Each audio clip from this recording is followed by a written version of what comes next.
Isang magandang umaga na naman sa inyo mga boss. Meron naman tayo ditong home service dito sa Malate, Maynila mga boss. So tanghali na nga kami naalis dyan mga boss, papunta dito kay Bossing. Pagdating pala sa home service natin mga boss, schedule po to. Lalo na po pag malayo. Kailangan po namin ng 2 o 3 setup. Pero pag dito lang naman sa mga Maynila, Quezon City, Valenzuela or saan pa na mas malapit dito na hindi out of town, pwede natin servicean mga boss kahit isa lang. Basta maluwag lang po yung schedule namin. So, andito na nga tayo sa setup ni Bossing. So, nakikita nyo naman, Honda PCX na 150 yung sasalpakan namin dito. So, ngayon lang namin nalaman mga boss na may audio setup na pala si Bossing. So, pinagawa niya po ito sa Raon. Hindi lang nga siya na-satisfied kaya pinabago niya po lahat. Kaya kung mapapansin nyo mga bossing, maraming butas-butas itong compartment ni Sir. Buti na lang mga boss, nagawan po natin ng paraan at nalagay natin yung 7 speaker. Ang inabil pala sa atin ni Bossing mga boss, ito yung loaded setup natin o yung 8.5 set. Kaya sa mga PCX natin dyan mga boss, so ADB, same lang po kasi kayo ng compartment. So swak na swak po talaga sa inyo yung 7 speaker natin or yung 6.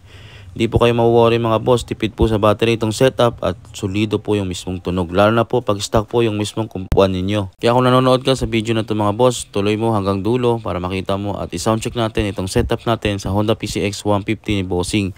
So gagamitin pala ito mga boss sa eleksyon. Kaya nagdali-dali palagay si Bossing dito sa atin. Sige mga bossing, di ko na patatagalin ito mga boss, panoorin nyo hanggang dulo. Halina't sumayaw sa ilalim ng araw, maghawak-hawak ng kamay, isigaw ng sabay-sabay.